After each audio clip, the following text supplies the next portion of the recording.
Hello साथियों, आप सभी का स्वागत अभिनंदन है ज्ञानार्थ अकेडमी यूट्यूब चैनल पर। जैसे कि आप सभी को ज्ञात है कि हमारे इस चैनल पर आपको राजस्थान जिला दर्शन की जो सीरीज है वो उपलब्ध करवाई जा रही थी। लगभग आपके 40 से 42 जिले हो चुके हैं। आज जो आपके सामने नया जिला है राजसमंद जिला जो है उसके बारे में अपन चर्चा करने वाले हैं। राजसमंद जिले से जो भी आपके इम्पोर्टेंट क्वेश्चन है, ज्योग्राफी हुआ, आपका आर्ट एंड कल्चर हुआ और हिस्ट्री हुआ, जो एग्जाम में क्वेश्चन बन चुके हैं या जो आने वाले हैं, उन क्वेश्चनों की अपन अच्छे से चर्चा करने वाले हैं। एक भी फैक्ट जो है राजसमंद जिले का अपन छोड़ेंगे नहीं, सारे फैक्ट को कवर करते हुए चलेंगे। इसके अलावा देखो, राजस्थान पशु परिचर के फॉर्म अभी निकले हुए हैं, 19 तारीख से स्टार्ट हो गए। तो आप सभी जो विद्यार्थी हैं इंटरेस्टेड है तो अपना फॉर्म ज़रूर लगावे, क्योंकि पशु परिचर में जो राजस्थान जी के पार्ट है वो 105 नंबर का है। 105 में से आपके 10 मैथ्स के मान लो, आप 10 साइंस के मान लो, 10 ही करंट के मान लो, यानी 75 क्वेश्चन राजस्थान जीके से बनने वाले हैं। और पूरी राजस्थान जीके में हमारे इस चैनल पर कंप्लीट करवा चुका हूँ, तो आप प्लेलिस्ट जाके चेक कर सकते हो। बिल्कुल आपको जो एग्जाम में आने वाले सारे सवाल है वो आपको यहाँ से मिल जाएंगे। तो चलो शुरू करते हैं आज की क्लास, देख लेते हैं। सबसे पहले इससे पहले मैं बता देता हूँ कि हमारा ऐप है, प्ले स्टोर पर जाकर आप हमारे ऐप को डाउनलोड कर सकते हो। ऐप पर क्या मिलेगा, तो ऐप पर आपको फ्री कंटेंट उपलब्ध है। और दूसरा ये है कि इस जो ये जिला है इसकी पीडीएफ आपको चाहिए तो वो भी हम हमारे ऐप के ऊपर आपको उपलब्ध करवा देंगे, जिससे कि आप पीडीएफ लेके आराम से पढ़ सकते हो और रिवीजन भी कर सकते हो। इसके अलावा हमारा इंस्टा पे आप डाउनलोड कर सकते हो, फेसबुक चैनल भी है, टेलीग्राम भी है और यूट्यूब तो है ही। इसके अलावा भी कोई क्वेरी आपकी बाकी रह जाती है तो इस नंबर पर आप कॉल या मैसेज करके बता सकते हो। तो बढ़ते हैं आगे। सबसे पहले अपन बात करने वाले राजसमंद जिले की लोकेशन का, कि राजस्थान के अंदर आपके 50 जिले हैं, उन 50 जिलों में राजसमंद कहाँ स्थित है आपको देखना। तो देखो मैं आपको बता देता हूँ अच्छे से, एक बार अच्छे से आप देख पाओ तो बिल्कुल थोड़ा सा बड़ा करके मैं आपको दिखा देता हूँ। देखो ये है आपका राजसमंद जिला,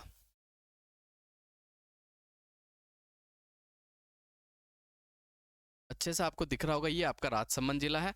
और अगर मैं इसकी लोकेशन की बात करूँ तो ये बिल्कुल राजस्थान के थोड़ा दक्षिण पश्चिम की ओर पड़ता है। ठीक है, बिल्कुल आपको याद रखना है। इसकी सीमा की अगर मैं बात कर लूँ तो देखो, इधर से आपका ब्यावर, इधर से आपका पाली, इधर से आपका उदयपुर, इधर से आपका चित्तौड़, इधर से आपका भीलवाड़ा, यानी 5 जिले की जो सीमा है वो राजसमंद जिले को छूती है।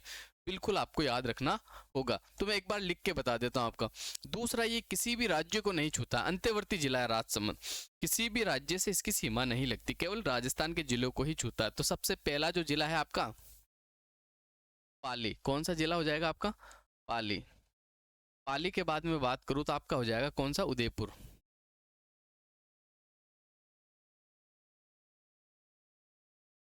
उदयपुर के बाद बात करूँ तो देखो आपका इधर से हो गया चित्तौड़गढ़, कौन सा गढ़ है? चित्तौड़गढ़।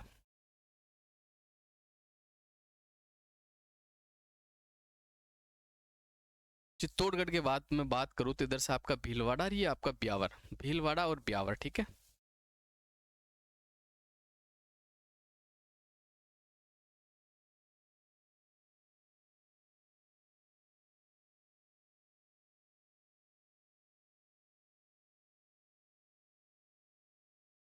तो बिल्कुल आपको स्क्रीन पर नजर आ रहे होंगे। सबसे पहले मैंने आपको बताया पाली जिला, दूसरा उदयपुर जिला, तीसरा आपका चित्तौड़गढ़ जिला, पांचवा जो आपका भीलवाड़ा, और चौथा आपका भीलवाड़ा, और पांचवा आपका ब्यावर। ब्यावर जिले की बात करूँ तो ब्यावर अभी हाल ही के अंदर आपका नया जिला बना, अजमेर से अलग होके। ब्यावर जिले की स्थापना की मैं बात कर लूँ तो कर्नल डिक्सन ने ये आपका ब्यावर जिला जो शहर बसाया था उस समय 1836 में। कब बसाया था याद रखना, सवाल एग्जाम में बन सकता। 1836 के अंदर ब्यावर की स्थापना हुई थी। भीलवाड़ा जिसे राजस्थान का मैनचेस्टर कहा जाता है, चित्तौड़गढ़ राजस्थान का पहला शाखा यही हुआ था। आपका कहा हुआ था? राजस्थान का पहला शाखा यही हुआ था। राजस्थान में सबसे ज्यादा मक्का आपको चित्तौड़गढ़ में देखने को मिलता है। उदयपुर की बात कर लो तो उदयपुर की जो स्थापना हुई थी वो हुई थी 1559 में, महाराणा उदय सिंह द्वारा की गई थी। किसके द्वारा? महाराणा उदय सिंह के द्वारा। और राजस्थान की जो आपकी व्हाइट सिटी यानी सफेद शहर के नाम से जो जाना जाता है वो आपका उदयपुर जाना जाता है। ठीक है, बिल्कुल आपको याद रखना। इसके अलावा पाली, ठीक है, पाली जिला जो कि आपके बिल्कुल ब्यावर से टच होके बना हुआ है। ठीक है, ये आपका पाली जिला आपका यहाँ से बना हुआ। और ये पाली जिले की जो सीमा है पहले मारवाड़ के अंदर शामिल थी, मारवाड़ राज्य में आपका पूरा पाली आता था। ठीक है, बिल्कुल आपको याद रखना है। अब आगे बढ़ते हैं और इम्पोर्टेंट फैक्ट देख लेते हैं। तो सबसे पहले अपन बात करने वाले श्रीनाथ जी का मंदिर, जो कि बनास नदी के किनारे है। कौन सी नदी के किनारे है? बनास नदी के किनारे। अब बनास नदी के बारे में मैं बात कर लूँ तो राजस्थान की पूर्णतः सबसे लंबी नदी, ठीक है। दूसरा, बनास नदी कहाँ से निकलती है, तो बनास नदी जो निकलती है वो आपके कुंभलगढ़ की खमनोर की पहाड़ियों से निकलती है। सिहाड़ गांव के अंदर बना हुआ है, राजसमंद में है इसकी मूर्ति, काले पत्थरों से इसकी मूर्ति आपकी निर्मित है। और अन्नकूट महोत्सव आपका यही मनाया जाता है कार्तिक शुक्ल एकम को। इसे बीलों की लूट कहा जाता है। क्या कहा जाता है? बीलों की लूट। भगवान कृष्ण के बाल रूप की आप पूजा की जाती है। हवेली संगीत और पिछवाई कला के लिए आपका फेमस है। बिल्कुल आपको याद रखना, आपके सामने स्क्रीन पर आपको नजर आ रहा होगा श्रीनाथ का मंदिर। आगे बढ़ते हैं, द्वारकाधीश मंदिर की बात कर लूँ तो ये आपका कांकरोली राजसमंद में। कहा भी कांकरोली राजसमंद के अंदर है। द्वारकाधीश के नाम से प्रसिद्ध ये वैष्णव संप्रदाय की प्रमुख पीठ भी है, आपको याद रखना। इसका निर्माण किसके द्वारा करवाया था? महाराणा राज सिंह के द्वारा इसका निर्माण करवाया था भाई। किसके द्वारा? महाराणा राज सिंह के द्वारा। और महाराणा राज सिंह का जो आपका कार्यकाल था, बिल्कुल आपको याद रखना, 1652 से लेकर 1680 तक। 1652 से लेकर 1680 तक महाराणा राज सिंह का कार्यकाल था और महाराणा राज सिंह ने ही इस मंदिर का निर्माण करवाया। इसके अलावा मैं बात कर लेता हूँ नीलकंठ महादेव मंदिर, जो कि कुंभलगढ़ किले में स्थित है, ठीक है। और इसका निर्माण कब हुआ था? कुंभलगढ़ किले की बात कर लूँ तो 1458 में। वैसे निर्माण कार्य जो शुरू हुआ था वो 1448 में शुरू हो गया था, लेकिन कंप्लीट जो हुआ था वो 1458 में हुआ था, सॉरी। ये 6 फीट ऊंचा शिवलिंग स्थित है यहाँ पर। दूसरा मैं बात कर लूँ तो एक अन्य नाम भी इसका आपको मिलता है, सर्वतोभद्र मंदिर भी मिलता है। इसके अलावा राजस्थान में एक नीलकंठ का मंदिर आपको अलवर में देखने को मिलेगा, एक नीलकंठ का मंदिर आपको अजमेर में देखने को मिलेगा, और एक नीलकंठ का मंदिर जो है आपको जालोर में देखने को मिलेगा। तो इंपॉर्टेंट है, बिल्कुल आपको याद रखना अगर सवाल एग्जाम में पूछ लिया जाए तो। अब आगे बढ़ते हैं। ये देखो, आप देख सकते हो मंदिर, नीलकंठ मंदिर भी आपके सामने, द्वारकाधीश मंदिर भी आपके सामने है। पीपलाज माता के मंदिर की मैं बात कर लेता हूँ तो ये राजसमंद में पड़ता है। उनवास नामक स्थान पर राजसमंद में पड़ता है। इसका निर्माण किसके द्वारा करवाया था? तो इसका निर्माण जो करवाया था वो 10वीं शताब्दी में गुहिल सम्राट अल्लट के द्वारा करवाया गया था। किसके द्वारा भाई? अल्लट के द्वारा करवाया गया था, बिल्कुल आपको याद रखना है। कुंतेश्वर महादेव मंदिर, ये भी आपका राजसमंद में पड़ता है। वैसे इंपॉर्टेंट नहीं है, फिर भी आपको ध्यान रखना है, कभी कभार कभी एग्जामिनर अच्छा नहीं हो तो सवाल पूछ लेता है। फरार गांव राजसमंद में। आमजा माता का मंदिर कई बार एग्जाम में पूछा भाई, इंपॉर्टेंट है। आमजा माता का मंदिर रीचड़ा गांव राजसमंद में पड़ता है। स्वरूप नारायण मंदिर है और ये राजसमंद के अंदर स्थित है, बिल्कुल आपको याद रखना है, कई बार एग्जाम में पूछा है, बस इसकी लोकेशन आपको पूछी जाती है तो ये आपको याद रखना। रीचड़े गांव राजसमंद के अंदर आमजा माता का मंदिर पड़ता है, जो कि कहाँ स्थित है, कौन से जिले में? राजसमंद में। गोलेराव जैन मंदिर की बात कर ले तो बिल्कुल कुंभलगढ़ किले के समीप स्थित है। गोलेराव जैन मंदिर में 9 मंदिरों का एक समूह है। कितने मंदिरों का एक समूह? 9 मंदिरों का एक समूह है। मुख्य आकर्षक केंद्र है कि आप एक भवन देवी का मंदिर बना हुआ, ये मुख्य आकर्षण का केंद्र है, बिल्कुल आप याद रख सकते हो। जोहिड़ा भैरव मंदिर की बात कर ले तो कुंवारिया गांव राजसमंद में है, बिल्कुल खाली याद रख लो, बाकी इंपॉर्टेंट नहीं है। अब देखो इंपॉर्टेंट मेलों की बात कर लेते हैं अपन। आमेट पशु मेला, ये आमेट राजसमंद में लगता, कब लगता? आश्विन कृष्ण एकादशी से लेकर आश्विन शुक्ल एकादशी तक, ठीक है, बिल्कुल आपको याद रखना, 15 दिन तक ये आपका मेला लगता है। गुलाबी गणगौर कहाँ की फेमस है? मोस्ट इंपोर्टेंट है सवाल, आरपीएससी द्वारा भी कई बार एग्जाम में पूछा गया और आरएसएस बोर्ड ने भी कई बार पूछा। गुलाबी गणगौर जो फेमस है नाथ द्वारा राजसमंद की फेमस है। कब लगती है? तो चैत्र शुक्ल पंचमी को ये मनाई जाती है आपकी, ठीक है। गुलाबी गणगौर को चूंदड़ी गणगौर भी कहा जाता है। ये इंपॉर्टेंट सवाल आपका बनता है, कौन सी गणगौर? चूंदड़ी गणगौर के नाम से भी इसे जाना जाता है। महाराणा प्रताप की जो जयंती आती है वो भी ज्येष्ठ शुक्ल तृतीया को आती है, ठीक है। ये महाराणा प्रताप की जयंती के दिन भी मेला लगता है। जन्माष्टमी का मेला नाथ द्वारा मैंने मनाया जाता है, कब मनाया जाता है? कृष्ण जन्माष्टमी के दिन, भाद्रपद कृष्ण अष्टमी को मनाया जाता है। और इसी दिन राजस्थान में एक मेला लगता है नरहड़ पीर, शक्कर बाबा पीर, जो कि झुंझुनू के अंदर, उन्हीं का मेला भी आपका कब लगता है? जन्माष्टमी के दिन ही आपका मेला लगता है। तो चेतक पशु मेला आपका हल्दीघाटी में लगता है, बिल्कुल आपको याद रखना। चेतक कौन था? तो चेतक आपके महाराणा प्रताप का घोड़ा था, बिल्कुल आपको याद रखना। किनका घोड़ा था?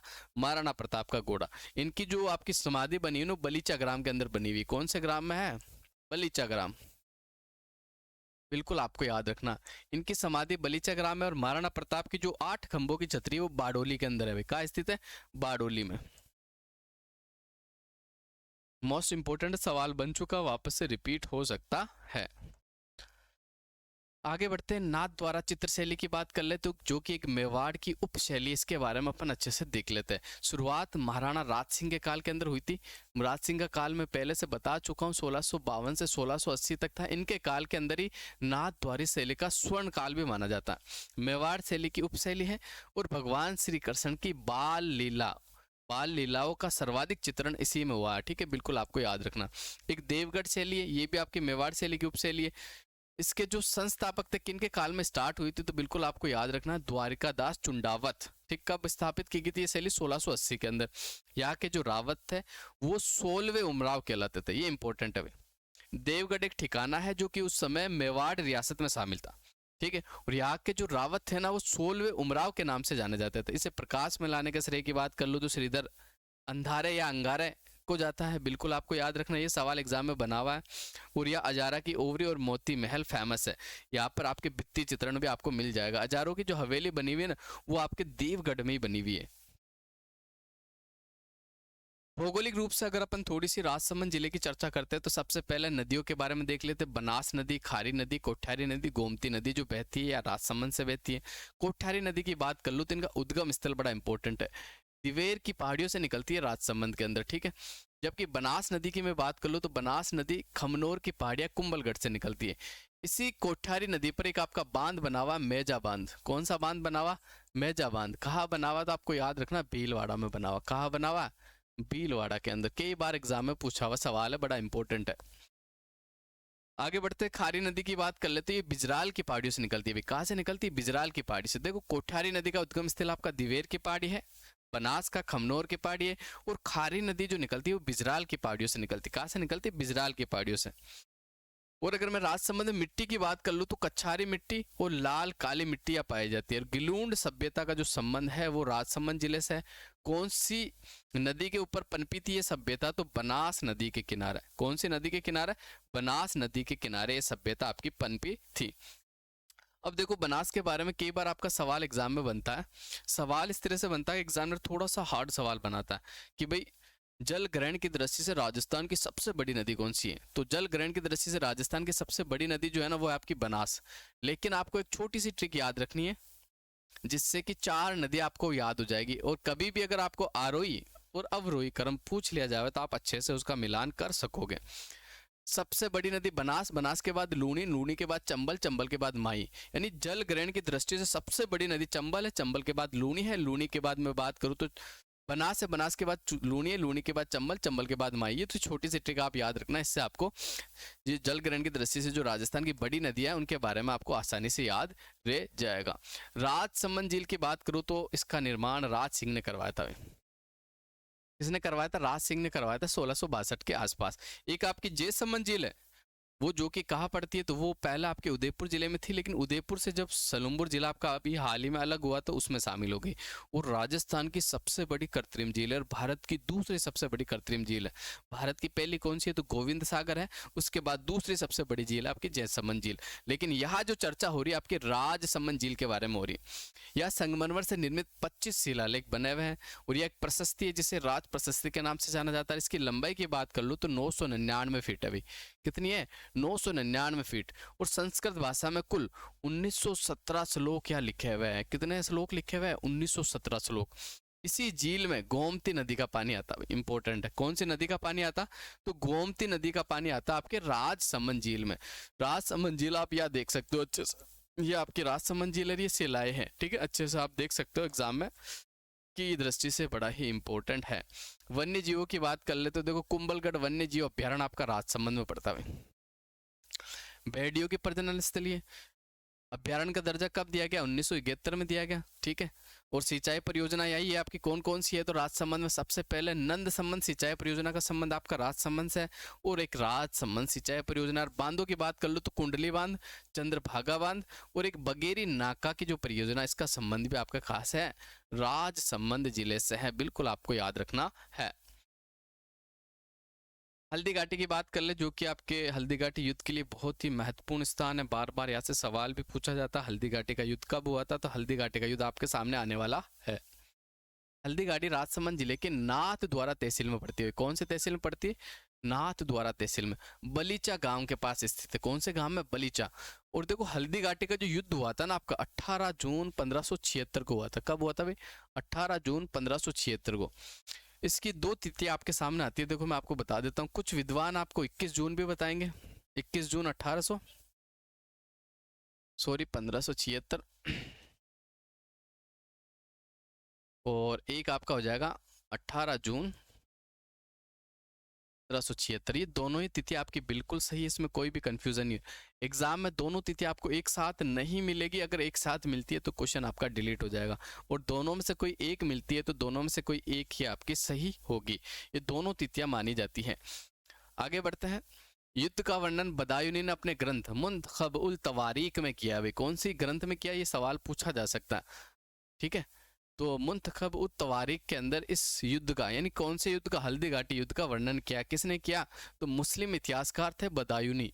बदायूनी के द्वारा इस युद्ध का वर्णन किया है। इसके बाद बात कर लेते कुंभलगढ़ का युद्ध। कुंभलगढ़ का युद्ध हुआ था 1578 के अंदर, राजसमंद के अंदर, बिल्कुल आपको याद रखना। फिर दिवेर की युद्ध की बात कर लूँ तो बड़ा मोस्ट इंपोर्टेंट है ये।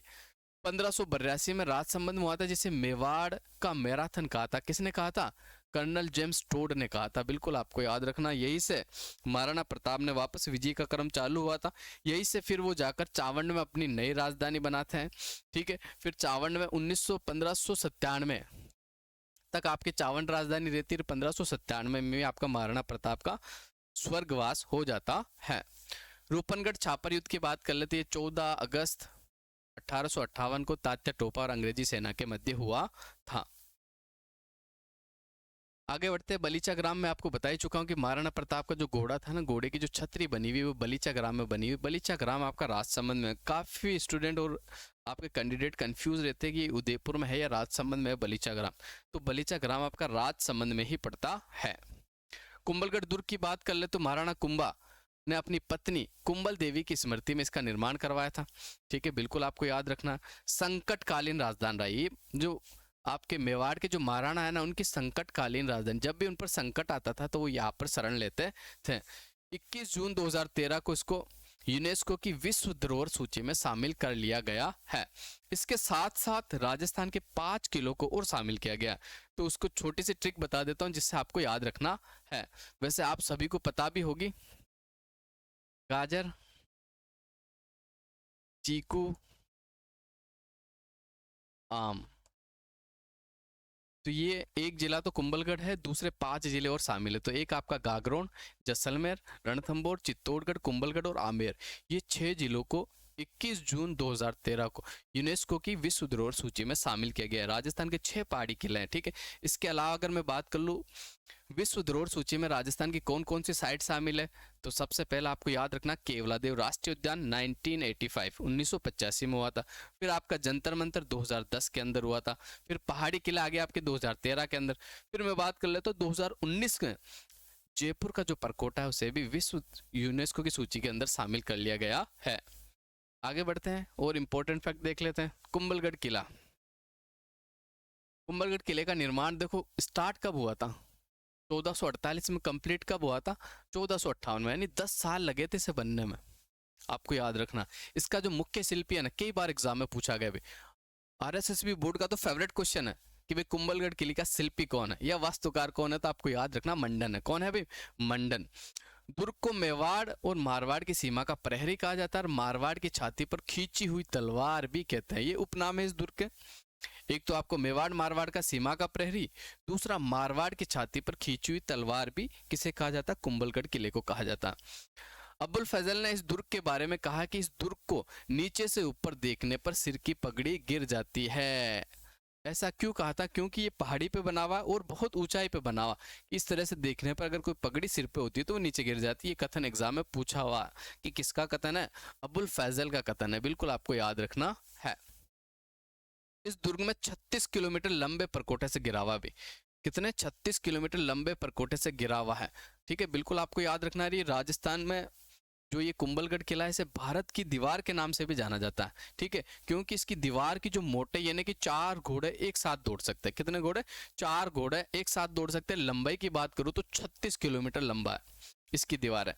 कुंभलगढ़ प्रशस्ति की बात कर ले तो 1460 ईस्वी की है, गोहिल वंश के बारे में इसको आपको इस प्रशस्ति में वर्णन मिलता है। इसके रचयिता की बात कर ले तो महेश भट्ट है भाई। कौन है? महेश भट्ट। ये सवाल एग्जाम में पूछा, आरपीएससी ने इसको मेरे हिसाब से 4 से 5 बार ये सवाल एग्जाम में पूछ लिया आपका। राज प्रशस्ति के रचयिता रणछोड़ भट्ट तैलंग है और इसकी भाषा जो है संस्कृत है। और ये भाषा में सबसे बड़ी प्रशस्ति जो है ये राजस्थान की सबसे बड़ी प्रशस्ति है। भाषा संस्कृत है और रचयिता आपके रणछोड़ भट्ट तैलंग है। आगे बढ़ते, राजसमंद जिले में सर्वाधिक ढाक और प्लास के वृक्ष पाए जाते हैं जिन्हें जंगल की ज्वाला कहा जाता है। मोस्ट इंपोर्टेंट है कि राजस्थान में प्लास और ढाक के सर्वाधिक वन कौन से जिले में पाए जाते हैं? तो राजसमंद में पाए जाते हैं, जिसे क्या कहा जाता है? जंगल की ज्वाला कहा जाता है। ये 2018 वाले जो आपके एलडीसी का जो पेपर हुआ था उसी में ये सवाल आया था आपका कि जंगल की ज्वाला के नाम से किसे जाना जाता है? तो ऑप्शन में था प्लास का वृक्ष, बिल्कुल आपका राइट था। आगे बढ़ते, मचींद। अरावली पर्वतमाला में स्थित मचींद यानी मल्लेंद्र नाथ की तपोस्थली थी, बिल्कुल आपको याद रखना। पन्नादाई की पैनोरमा भी आपकी राजसमंद के अंदर ही बनी हुई है।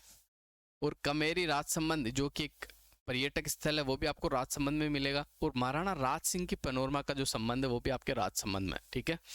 महाराणा कुंभा की पैनोरमा है जो कि माकलियावास में। और राजसमंद राज्य पहले शराब मुक्त ग्राम पंचायत जो है काच बेली है, कौन सी है? काच बेली, बिल्कुल आपको याद रखना, सवाल बन सकता है। राज्य में मेडी टूरिज्म वेलनेस सेंटर का शुभारंभ नाथ द्वारा राजसमंद में हुआ। इसके अलावा चेती गुलाब कहाँ के फेमस है? तो चेती गुलाब आपके राजसमंद के फेमस है भाई। कहाँ के? राजसमंद के, बिल्कुल आपको याद रखना है। इसके अलावा जैसे गुलाब की खेती तो आपके अजमेर पुष्कर में भी होती है, लेकिन चेती गुलाब अगर आपसे पूछ लिया जाए तो चेती गुलाब कहाँ के फेमस है? राजसमंद के फेमस है। तो बस आज की क्लास इतनी थी। तो इसके अलावा हमारा ऐप है, इसके अंदर आपको फ्री कंटेंट उपलब्ध हो जाएगा। और कोई क्वेरी हो तो आप बिल्कुल इस नंबर पे कर सकते हो। तो आज के लिए बस इतना ही। मिलते हैं एक नेक्स्ट क्लास में एक नए जिले के साथ। तो आप सभी साथियों का धन्यवाद। नमस्कार दोस्तों, ज्ञानार्थ एकेडमी में आपका स्वागत है। प्रतियोगी परीक्षाओं की तैयारी करने के लिए ज्ञानार्थ एकेडमी के ऐप को प्ले स्टोर से डाउनलोड करें। बता दें कि ज्ञानार्थ एकेडमी के ऐप से आपको टेस्ट सीरीज और विभिन्न प्रतियोगी परीक्षाओं की तैयारी के लिए उपलब्ध सामग्री मिलेगी। अधिक जानकारी के लिए हमारे व्हाट्सएप नंबर पर मैसेज करें या फिर कॉल करें।